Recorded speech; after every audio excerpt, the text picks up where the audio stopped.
Welcome to super fast 15. దేశంలో నేటితో సార్వత్రిక ఎన్నికల పోలింగ్ ముగిసిన నేపథ్యంలో సాయంత్రం 6:30 తర్వాత ఎగ్జిట్ పోల్స్ విడుదలయ్యాయి. ఎగ్జిట్ పోల్స్ కోసం దేశవ్యాప్తంగా ప్రజలు ఎంతో ఉత్కంఠంగా ఎదురుచూస్తున్నారు. చివరి దశ పోలింగ్ ముగిసిన అనంతరం సాయంత్రం 6:30 తర్వాతే ఎగ్జిట్ పోల్స్ విడుదల చేయాలన్న ఈసీ నిబంధనలు ఉండగా కొద్దిసేపటి కిందటే ఎగ్జిట్ పోల్స్ వెలువెత్తాయి. ఈ నేపథ్యంలో ఏపీ అసెంబ్లీ ఎన్నికల్లో ఏ పార్టీకి ఎన్ని సీట్లు అనే అంచనాలతో విడుదలైన ఎగ్జిట్ పోల్స్ ను ఓసారి పరిశీలిస్తే కేకే సర్వీస్ వారు టీడీపీ 133, వైసీపీ 13, జనసేన 21, బీజేపీ 7, ఇతరులు 0గా తెలిపారు.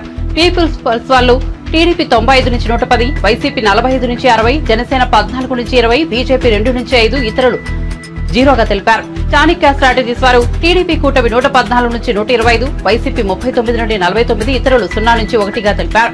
ఆత్మసాక్షి వారు వైసీపీ 98 నుంచి 116, టీడీపీ 59 నుంచి 77గా తెలిపారు.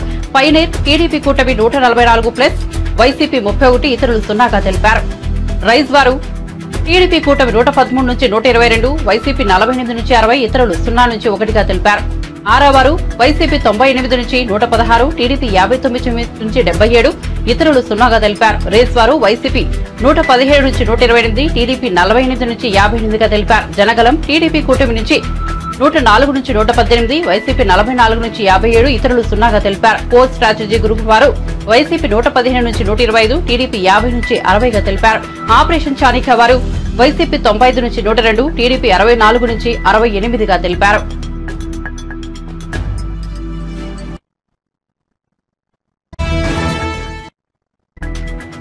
కాంగ్రెస్ 6 నుంచి 8, బీజేపీ 8 నుంచి 10 సీట్లు గెలుచుకోవచ్చునన్న ఇండియా టీవీ సిఎస్ఐఎక్స్ సర్వే కాంగ్రెస్ 8 వరకు, బీజేపీ 9 సీట్ల వరకు గెలుచుకోవచ్చునన్న తెలిపింది. ఆరాం అస్సాం సర్వే బీఆర్ఎస్ పార్టీ 0 నుంచి 1 సీటు మాత్రమే గెలుచుకోవచ్చునని అంచనాలు వెలువడ్డాయి. తెలంగాణలో బీజేపీ అత్యధిక స్థానాలు గెలుచుకుంటుందని వివిధ ఎగ్జిట్ పోల్ సర్వే ఫలితాలు వెల్లడిస్తున్నాయి. బీజేపీ 7 నుంచి 12 సీట్ల మధ్య, కాంగ్రెస్ పార్టీ 5 నుంచి 8 సీట్ల మధ్య గెలుచుకోవచ్చునని అంచనా వేస్తున్నాయి. బీఆర్ఎస్ 0 లేదా 1 మాత్రమే గెలుచుకోవచ్చునని ఎగ్జిట్ పోల్స్ ఫలితాలు చెబుతున్నాయి. హైదరాబాద్ స్థానాన్ని మజ్లిస్ పార్టీ గెలుచుకోనుందని అంచనా వేస్తున్నాయి. వివిధ ఎగ్జిట్ పోల్ సర్వే ఫలితాలు ఇలా ఉన్నాయి. ఇండియా టీవీ సిఎన్ఎక్స్ సర్వే వారు కాంగ్రెస్ 6 నుంచి 8, బీఆర్ఎస్ 0 నుంచి 1, బీజేపీ 8 నుంచి 10, మజ్లిస్ 1గా తెలిపారు. జనకీబాద్ సర్వే వారు కాంగ్రెస్ 7 నుంచి 8, బీఆర్ఎస్ 0 నుంచి 1, బీజేపీ 9 నుంచి 11, మజ్లిస్ వారి 1గా తెలిపారు. న్యూస్ మినిట్ సర్వే వారు కాంగ్రెస్ 2, బీఆర్ఎస్ 0 నుంచి 1, బీజేపీ 8 నుంచి 12, మజ్లిస్ వారు 1గా తెలిపారు. ఏబీపీ సర్వే వారు కాంగ్రెస్ 7 నుంచి 9, బీజేపీ 7 నుంచి 9, ఇతరులు 1గా తెలిపారు. ఆరాం అస్సాం సర్వే కాంగ్రెస్ 7 నుంచి 8, బీఆర్ఎస్ 0, బీజేపీ 8 నుంచి 9, మజ్లిస్ వారు 1గా తెలిపారు. న్యూస్ 18 సర్వే వారు కాంగ్రెస్ 5 నుంచి 8, బీజేపీ 7 నుంచి 10, ఇతరులు 3 నుంచి 5గా తెలిపారు. TV9 exit poll survey Congress 8, BJP 7, Majlis 1, ఇతరులు 1గా తెలిపారు. సెంట్రల్ ఫర్ పాలిటిక్స్ వారు అండ్ పాలసీ స్టడీస్ సర్వే వారు కాంగ్రెస్ 8 నుంచి 9, బీజేపీ 7 నుంచి 8, మజ్లిస్ 1, బీఆర్ఎస్ 0గా తెలిపారు.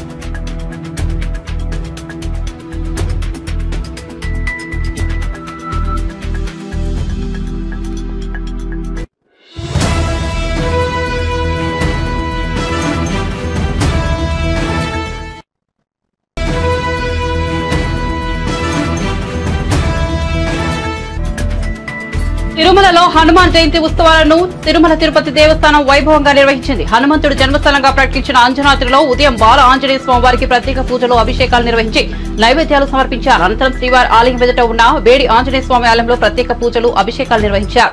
జపాలి తీర్థంలోని హనుమంతుడికి అభిషేకాలు, నివేదికలు నిర్వహించారు. జపాలిలోని హనుమంతుడికి టీటీడీ తరఫున ఈవో ధర్మారెడ్డి పట్టు వస్త్రాలు సమర్పించారు. మొదటి ఘాట్లోని 7వ మైల్ రాయి వద్ద ప్రసన్న ఆంజనేయ స్వామి వారికి పూజలు చేశారు. తిరుమలలో ఈ నెల 5 వరకు హనుమాన్ జయంతి ఉత్సవాలకు టీటీడీ ఘనంగా నిర్వహించనుంది.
జన్మదిన సందర్భంగా మొదట ఆకాశగంగా తీర్థంలో హనుమంతుని యొక్క అమ్మ అయినటువంటి అంజనీదేవి తపస్సు ఫలితంగా హనుమంతుని జన్మ ఆకాశగంగలో తిరుమలలో ఉద్భవించింది అని అందరికీ తెలిసిన విషయమే.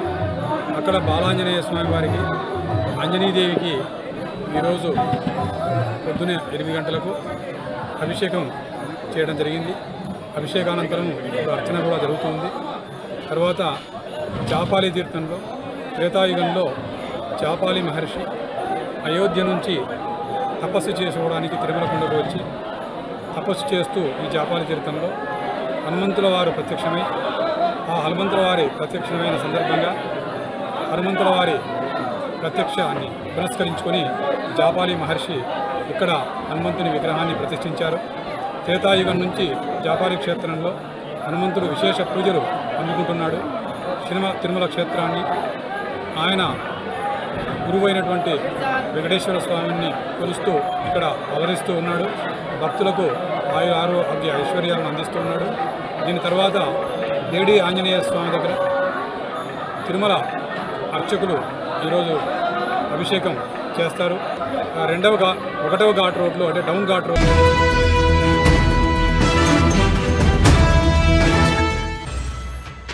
ఎన్నికల కౌంటింగ్ తరహాలోనే ఎగ్జిట్ పోల్స్ కూడా ఎంతో ఆసక్తి రేకెత్తిస్తుంటాయి. ఒక్కోసారి ఎగ్జిట్ పోల్స్ నిజమవుతుంటాయి, ఒక్కోసారి గురి తప్పుతుంటాయి.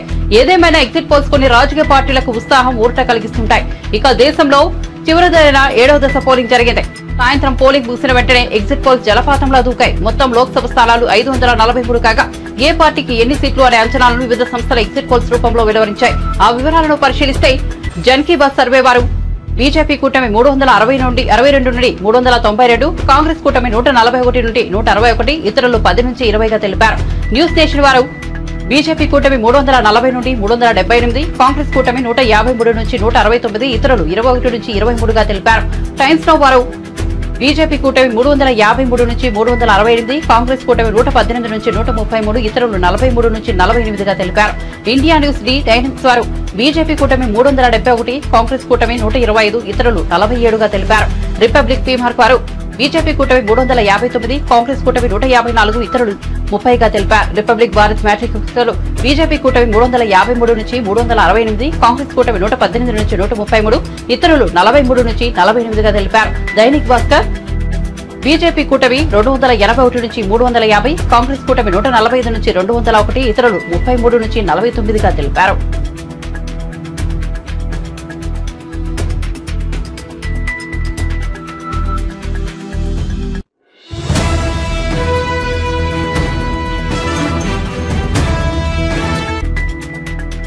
ఏపీలో అసెంబ్లీ పార్లమెంట్ కు జరిగిన ఎన్నికల్లో వైఎస్ఆర్ కాంగ్రెస్ పార్టీనే గెలుస్తుందని ఆరా సర్వే సంస్థ యజమాని మస్తాన్ వెల్లడించారు. 2024 జూన్ 1వ తేదీన ఆయన ఈ విషయాన్ని వెల్లడించారు. ఏపీలో హోరాహోరీగా సాగిన పోలింగ్ లో వైసీపీదే ఆధిక్యమని ఈ విషయం 22 రోజుల పరిశీలన తర్వాత అంచనాకు వచ్చినట్లు వెల్లడించారు. వైఎస్ఆర్ కాంగ్రెస్ పార్టీకి 94 నుంచి 104 సీట్లతో మళ్లీ జగన్ అధికారంలోకి వస్తున్నట్లు చెప్పారు మస్తాన్. టీడీపీ కూటమి 71 నుంచి 81 సీట్ మధ్య సీట్లను గెలుస్తుందని వెల్లడించారు ఆయన.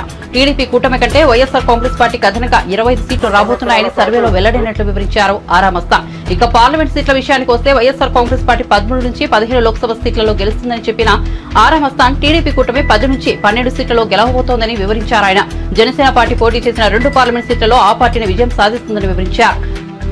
వైఎస్ షర్మిల ఆధ్వర్యంలో కాంగ్రెస్ పార్టీ ఓట్లను భారీ చీల్చిందని, దీనివల్ల 3 పార్లమెంట్ సీట్లను వైసీపీ కోల్పోవాల్సి వస్తుందని, ఇది ఆ పార్టీకి నష్టం చేకూర్చిందన్నారు Aaraa survey Mastan. SC, ST, minority వర్గాలతో పాటుగా ఈ గత 4 ఏళ్లుగా ఈ ప్రభుత్వం అనుసరించినటువంటి అనేక అభివృద్ధి, గ్రామీణ ప్రాంతాల్లో అభివృద్ధి, అలాగే సంక్షేమ కార్యక్రమాలు, డైరెక్ట్ బెనిఫిట్ స్కీమ్స్ కారణంగా బీసీలలో కూడా వైఎస్ఆర్ కాంగ్రెస్ పార్టీ గణనీయమైనటువంటి ఓట్లు సాధించింది. ఈ విధంగా తనకున్నటువంటి ఓటు బ్యాంకును కాపాడుకుంటూ కొత్తగా బీసీలలో ఓటు బ్యాంకుని చేర్చడం ద్వారా, మహిళల్లో తన ఓటు బ్యాంకును పెంచుకోవడం ద్వారా వైఎస్ఆర్ కాంగ్రెస్ పార్టీ ఈ రోజు తిరిగి రాష్ట్రంలో మరొకసారి అధికారంలోకి రాబోతా ఉంది. వైఎస్ఆర్ కాంగ్రెస్ పార్టీ ఆంధ్రప్రదేశ్ లో మే 13వ తేదీన జరిగినటువంటి ఎన్నికల్లో 49.41% ఓట్లను సాధించి 94 నుండి 104 అసెంబ్లీ స్థానాల్లో గెలవబోతా ఉన్నాయి. అలాగే తెలుగుదేశం పార్టీ కూటమి 47.55% ఓట్లను సాధించి కేవలం 71 నుండి 81 స్థానాలకు పరిమితం కాబోతా ఉంది. ఇతర పార్టీలు ఇండిపెండెంట్ అభ్యర్థులు 3.04% ఓట్లకు పరిమితం కాబోతా ఉన్నాయి. సుమారుగా 2% ఓట్ల ఆధిక్యతతో తెలుగుదేశం పార్టీ కూటమి కంటే సుమారుగా 20-25 స్థానాల్లో వైఎస్ఆర్ కాంగ్రెస్ పార్టీ ఆధిక్యత సాధించి మరొకసారి ప్రభుత్వాన్ని ఏర్పాటు చేయబోతా ఉంది.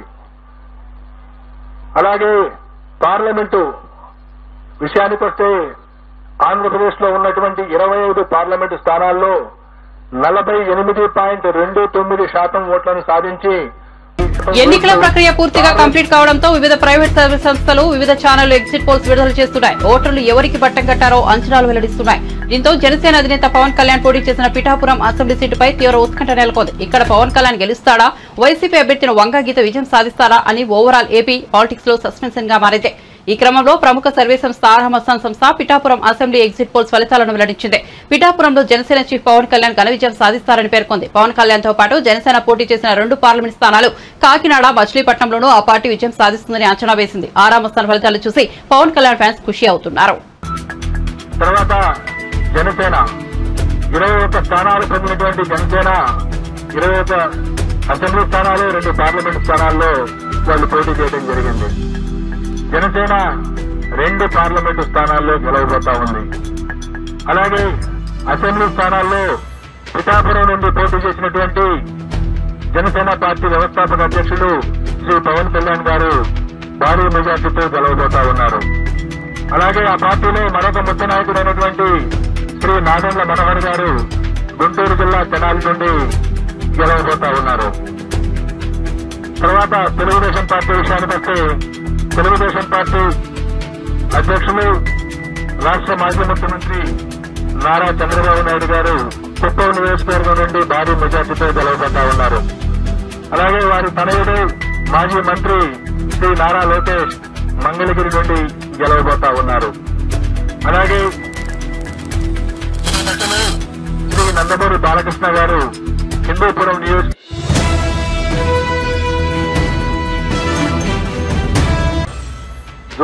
ఏపీలో ఎన్నికల ఫలితాలపై ఆరా సంస్థ తన పోస్ట్ పాల్ సర్వేను విడుదల చేసింది.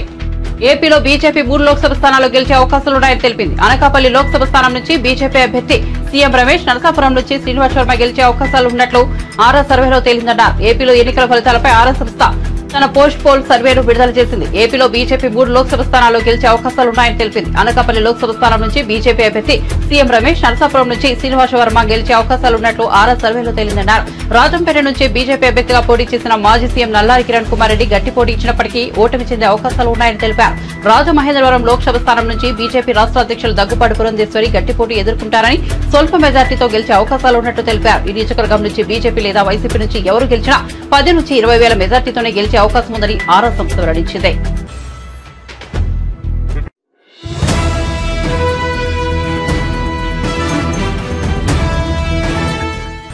ఆంధ్రప్రదేశ్ లో కూటమి ప్రభుత్వం అధికారంలోకి రావాలని పిఠాపురంలో జనసేన అధినేత పవన్ కళ్యాణ్ అఖండ మెజార్టీతో విజయం సాధించాలని ఆ పార్టీ కార్యకర్త ప్రత్యేక పూజలు చేస్తున్నారు. జనసేన కార్యకర్త ఈశ్వర్ తిరుమల జాపాలి తీర్థానికి పొర్లుదండాలతో వెళ్లి మొక్కులు చెల్లించారు. హనుమాన్ జయంతి సందర్భంగా ఆకర్షకంగా జలాశయం మెట్టు నుండి జాపాలి తీర్థానికి పొర్లుదండాలతో వెళ్లి స్వామివారిని దర్శించుకున్నారు. హనుమాన్ జయంతి సందర్భంగా జనసేన పార్టీ అధ్యక్షులు శ్రీ పవన్ కళ్యాణ్ గారు పిఠాపురంలో భారీ మెజార్టీతో గెలవాలని ఈ పులిదండాల కార్యక్రమం చేస్తున్నాను.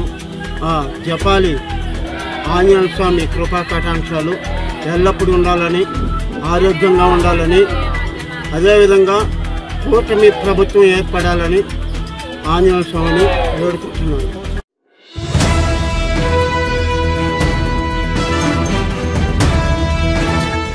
టీడీపీ అధినేత నారా చంద్రబాబు నాయుడు విదేశీ పర్యటనపై మంత్రి జోగి రమేష్ ఆసక్తికర వ్యాఖ్యలు చేశారు. శనివారం తాడేపల్లిలో వైఎస్ఆర్ కాంగ్రెస్ పార్టీ ప్రధాన కార్యాలయంలో ఆయన మీడియాతో మాట్లాడుతూ చంద్రబాబు విదేశీ పర్యటన $1 మిలియన్ ప్రశ్నగా మారిందన్నారు. చంద్రబాబు ఏ దేశానికి వెళ్లారు, ఎక్కడికి వెళ్లాలో పార్టీ నేతలకు సైతం తెలియదని, విదేశీ పర్యటన ఇంత గోప్యంగా ఉంచాల్సిన అవసరం ఏంటని ప్రశ్నించారు. ఎన్నికల్లో దోచుకున్న డబ్బులు దాచుకోవడానికి వెళ్లారు కనుకే ఇంత సీక్రెట్ గా ఉంచారని ఆరోపించారు. ఆయన విదేశీ పర్యటన. చంద్రబాబు నాయుడు విదేశాలకు వెళ్ళాడు. 10 రోజుల తర్వాత తిరిగి వచ్చాడు. చంద్రబాబు నాయుడు విదేశాలకి ఏ దేశం వెళ్ళాడు, ఏ దేశం నుంచి మళ్ళా తిరిగి వచ్చాడనేది పెద్ద $1 million question mark. Chandrababu Naidu విదేశాలకి హైదరాబాద్ నుంచి బయలుదేరాడు. శంషాబాద్ ఎయిర్పోర్ట్ నుంచి విదేశాలకు బయలుదేరి దుబాయ్లో దిగాడని చెప్పి ఒక సమాచారం. దుబాయ్ నుంచి 10 రోజుల పాటు అసలు ఏ దేశానికి వెళ్ళాడు, ఎక్కడికి వెళ్ళాడు? ఒక పేపర్లోనేమో, ఒక ఎల్లో మీడియా పత్రికలోనేమో వైద్య పరీక్షల కోసం చంద్రబాబు నాయుడు విదేశాలకు వెళ్ళాడు. ఒక ఎల్లో మీడియాలోనేమో ఎన్నికల్లో తలమునకలైపోయాడు, సేద తీర్చుకోవడం కోసం, విశ్రాంతి కోసం విదేశాలకు వెళ్ళాడని చెప్పేసి ఒక ఎల్లో మీడియా. తీరా చూస్తే ఆ పేపర్లో అన్నా రాస్తారేమో చంద్రబాబు నాయుడు ఫలానా దేశంలో విశ్రాంతి తీసుకోవడానికి పోయాడు, ఫలానా దేశంలో ఉన్నాడు, ఫలానా దేశంలో వైద్య పరీక్షలు చేసుకున్నాడు, లేదా ఫలానా దేశంలో విశ్రాంతి తీసుకున్నాడని చెప్పి చేస్తే అది లేదు. సరే,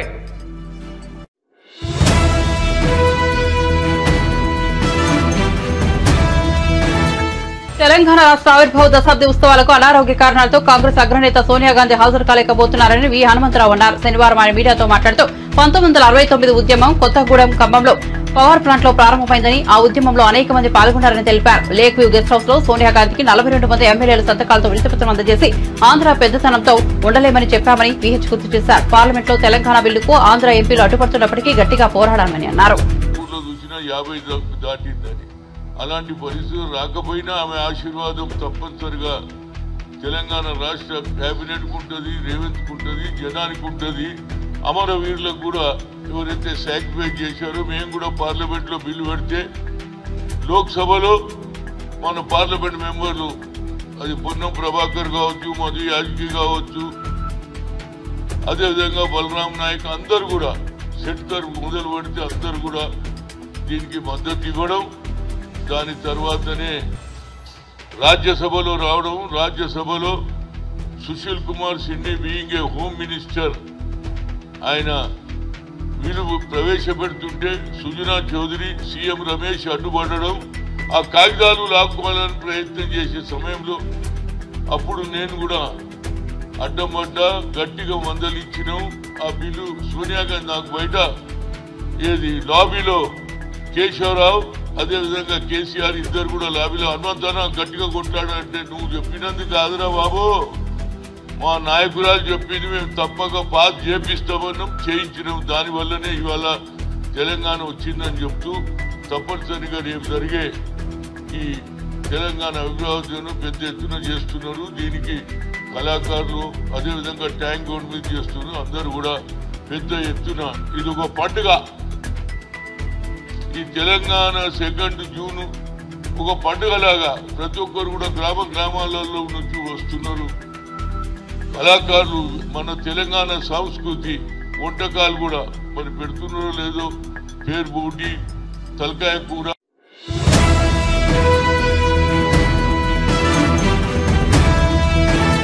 విశాఖ భూముల వ్యవహారంలో సీఎస్ జవహర్ రెడ్డి పేరు వినిపిస్తున్న నేపథ్యంలో టీడీపీ పొలిట్ బ్యూరో సభ్యుడు వర్లరామయ్య మీడియా సమావేశం ఏర్పాటు చేసి తీవ్రస్థాయిలో ధ్వజమెత్తారు. అధికారం అడ్డగా పేదల భూములు కొట్టేసేందుకు వైసీపీ పథక రచన చేసిందని, ఇందులో సీఎస్ జవహర్ రెడ్డి కీలక పాత్రధారిని ఆరోపించారు. 200 ఎకరాలను సీఎస్ ఆయన తనయుడు, అతడి బినామీలు కొట్టేశారని జనసేన నేత మూర్తి యాదవ్ ఆరోపణలు చేస్తే తమ తప్పు లేదని నిరూపించుకోకుండా మూర్తి యాదవ్ పై బెదిరింపులకు పాల్గొనడం ఏంటని వర్లరామయ్య మండిపడ్డారు. దాదాపు 2000 కోట్ల విలువైన ఈ భూదందాపై గవర్నర్ జోక్యం చేసుకోవాలని, పూర్తిస్థాయి విచారణకు ఆదేశించాలని విజ్ఞప్తి చేశారు. సీఎస్ గా జవహర్ రెడ్డి కొనసాగితే మూర్తి యాదవ్ ప్రాణాలకు ముప్పు ఉందని వల్లరామయ్య ఆందోళన వ్యక్తం చేశారు. రూపాయల ఖరీదయ్యే భూమిని ఆయన కుమారుడు లేకపోతే ఆయన కుమారుడి పేరు మీద లేకపోతే ఆయన బినామీలో కొట్టేశారు. నా దగ్గర ఆధారాలు ఉన్నాయని చెప్పి ఒక బాధ్యత కలిగిన రాజకీయ నాయకుడు విశాఖపట్నం నుంచి మాట్లాడుతున్నాడు. నేను ఈ సందర్భంగా కొన్ని ప్రశ్నలు పాలనా యంత్రాంగానికి వేస్తూ ఉన్నా. నేను అదే మూర్తి యాదవ్ అనే ఒక కార్పొరేటర్ కావచ్చు, లేకుంటే జనసేన పార్టీ నుంచి ఒక నాయకుడు కావచ్చు, అతను ఆరోపణలు చేస్తే వేరే అధికారి మీద పాలనా యంత్రాంగం చూస్తూ ఊరుకుంటుందా? యాంటీ కరప్షన్ బ్యూరో చూస్తూ ఊరుకుంటుందా? పై స్థాయి అధికారులు చూస్తూ ఊరుకుంటారా? ఒక తహసీల్దార్ మీద వచ్చిందండి ఇదే allegation. What that district collector will do? Immediately will order for an enquiry. ఏమై తహసీల్దార్ నువ్వు 600 ఎకరాలు 800 ఎకరాలు కొట్టేసావట, 2000 కోట్ల రూపాయల భూమి కొట్టేసావట, what is this nonsense? నీ ఎంక్వైరీ వేస్తున్నాను నీ మీద. అక్కడ ఎంక్వైరీ ఆఫీసర్ ముందు అటెండ్ అయ్యి నీ నిర్దోషిత్వాన్ని నిరూపించుకో.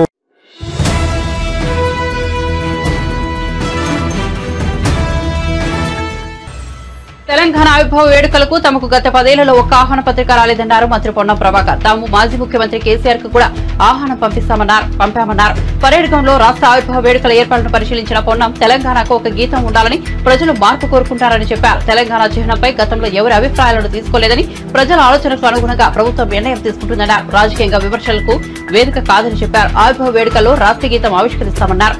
అన్ని రాజకీయ పార్టీలు వేడుకలు జరుపుకోవాలన్నారు. తెలంగాణ అమరులను ప్రధాని నరేంద్ర మోదీ అవమానించారని విమర్శించారు. పొన్నం తల్లిని చంపి బిడ్డను తెచ్చుకున్నారని హేళన చేశారన్నారు. సోనియా గాంధీ తెలంగాణ ఇచ్చిన ప్రదాత, సోనియా వస్తారని నమ్మకం ఉందన్నారు. జై జై హే తెలంగాణ పాట తెలంగాణ సమాజాన్ని సంఘటితం చేసే శక్తిగా అభివర్ణించారు. మంత్రి జూపల్లి కృష్ణారావు తెలంగాణ రాష్ట్ర సాధన కోసం వందలాది బిడ్డలు ప్రాణాలు అర్పించారని చెప్పారు. గొప్ప తెలంగాణ ఏర్పడాలని అమరవీరులు కోరుకున్నారు. అమరవీరుల ఆంక్షలకు భిన్నంగా పాలన కొనసాగుతుందన్నారు. బీజేపీ బీఆర్ఎస్ ఇష్టానుసారంగా మాట్లాడుతున్నారని విమర్శించారు. గలమెత్తి తెలంగాణ యొక్క వాదాన్ని పార్టీ అన్ని రాజకీయ పార్టీలు నిర్ణయం తీసుకునే విధంగా జరిగితే దురదృష్టం.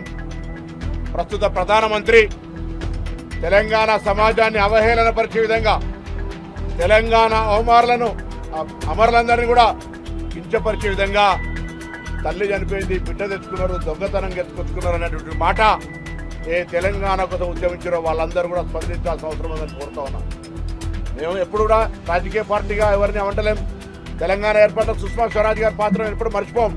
కానీ ఈనాటి ప్రధాని స్వయంగా పార్లమెంటు వేదికగా తెలంగాణను అవమానపరిస్తే తెలంగాణ ఉద్యమకారులుగా బాధపడతా ఉన్నాం. తెలంగాణ ప్రజలందరూ కూడా ఈ అంశాన్ని సీరియస్గా తీసుకోవాల్సిన అవసరం ఉంది అనే మనం ఈ సందర్భంగా ఆవిర్భావ దినోత్సవం సందర్భంగా జ్ఞాపకం చేస్తాను. మరి ఏది ఏమైనా రాబోయే కాలంలో తెలంగాణ మరింత అన్ని రకాలుగా ప్రజాస్వామికంగా, అసలు తెలంగాణ పోరాటము, నినాదము, ఉద్యమమే ఆత్మగౌరవానికి సంబంధించి. అంటే ఆత్మగౌరవం లేకుండా ఉండే పరిస్థితుల నుంచి ఆత్మగౌరవంగా, సెల్ఫ్ రెస్పెక్ట్గా ఉండేటువంటి విధంగా మనందరం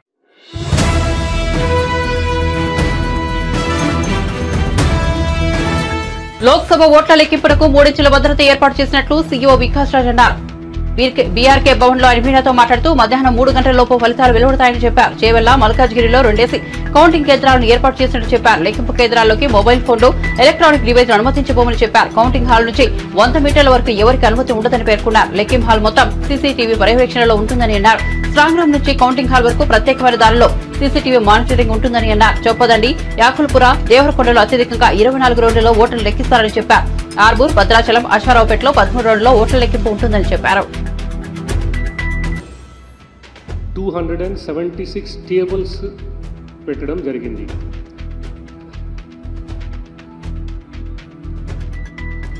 దానికి హాల్స్ నేను ఆల్రెడీ చెప్పాను ఇంతకుముందు. ప్రతి పార్లమెంట్ కాన్స్టిట్యుయెన్సీకి అట్లీస్ట్ ఒక 2 ప్లేస్లో 2 కౌంటింగ్ హాల్స్ పోస్టల్ బ్యాలెట్ కోసం ఉంటాయి. ఈ హాల్స్ లోపల టోటల్ అంతా కలిపి 276 టేబుల్స్ ఉంటాయి. ఒక్కొక్క టేబుల్ మీద ఒక్కొక్క ఏఆర్ఓ ఉంటారు. Every table postal ballot count చేసే ప్రతి టేబుల్ మీద ఒక senior officer designated by election commission ARO గారు ఉంటారు. ఆయన కింద ఒక సూపర్వైజర్ ఉంటారు, కౌంటింగ్ సూపర్వైజర్, ఇద్దరు కౌంటింగ్ అసిస్టెంట్స్ ఉంటారు, తర్వాత ఒక మైక్రో అబ్జర్వర్ ఉంటారు. Every table will have a micro observer. So ఇది అంతా చేసేది ఆల్మోస్ట్ 1600-1700 వరకు staff will be involved in the counting of postal ballots. తర్వాత ఈటీపీవీఎస్కి కొంత ప్రిస్క్రైబ్డ్ ప్రొసీజర్ ఉంది ఈసీఐ వారిది. అంటే ఈటీపీవీఎస్ అంటే అది ఎన్వలప్స్ వస్తాయి. ఎన్వలప్స్లో స్కానింగ్ అవి అంతా.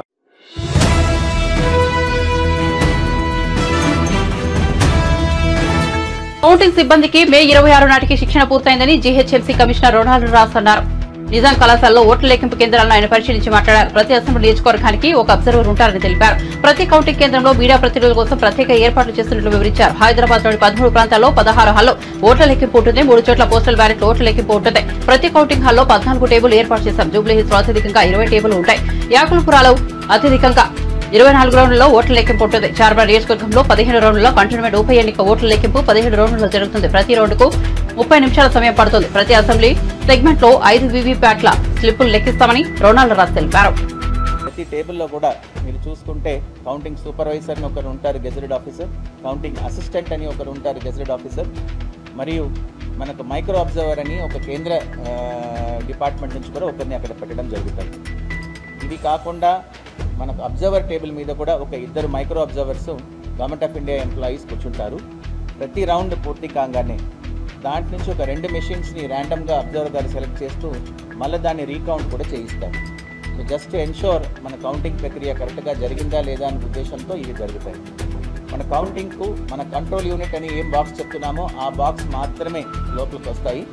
ఆ బాక్స్లోనే కౌంటింగ్ రిజల్ట్ బటన్ కూడా ఉంటుంది. సో ప్రతి టేబుల్ కూడా మనం పొలిటికల్ పార్టీస్ తరఫు క్యాండిడేట్స్ తరఫు నుంచి కౌంటింగ్ ఏజెంట్స్ని అనుమతిస్తాము. ఆ కౌంటింగ్ ఏజెంటు ప్రతి మెషిన్లో ఏమేమి ఓటు పోల్ అయినది కూడా వాళ్ళు చూసుకోవచ్చు. వాళ్ళు మళ్ళీ దాన్ని నోట్ కూడా చేసుకోవచ్చు. అలాగే ఇక్కడ పోస్టల్ బ్యాలెట్ కూడా సెపరేట్గా వాళ్ళు కౌంటింగ్ ఏజెంట్ పెట్టుకుని చేసుకోవడానికి కూడా వెసులుబాటు కల్పించాము. అలాగే ఈ హాల్లో మన క్యాండిడేట్ కానీ వాళ్ళ ఎలక్షన్ ఏజెంట్ కానీ మళ్ళీ ఏఆర్ఓ టేబుల్ మీద ఏమైనా కౌంటింగ్ ప్రక్రియ జరిగితే దాని మీద చూడడానికి కూడా మన ఎలక్షన్ మన పొలిటికల్ పార్టీ వాళ్ళకు క్యాండిడేట్స్ కూడా అనుమతి ఇవ్వడం జరుగుతుంది. సో అన్ని రంగాల్లో కూడా we are prepared for the purpose of counting. 4వ తారీఖు ఈ కౌంటింగ్ ప్రక్రియ అనేది చాలా సాఫీగా పీస్ఫుల్గా చేయడానికి.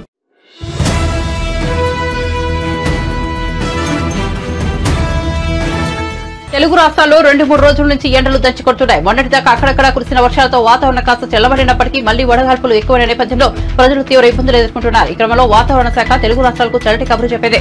తెలుగు రాష్ట్రాల్లోకి రుతుపవనాలు వచ్చేస్తున్నాయని తెలిపింది. ఏపీలో ప్రవేశిస్తాయని, జూన్ 10న తెలంగాణలో ప్రవేశిస్తాయని తెలిపింది వాతావరణ శాఖ.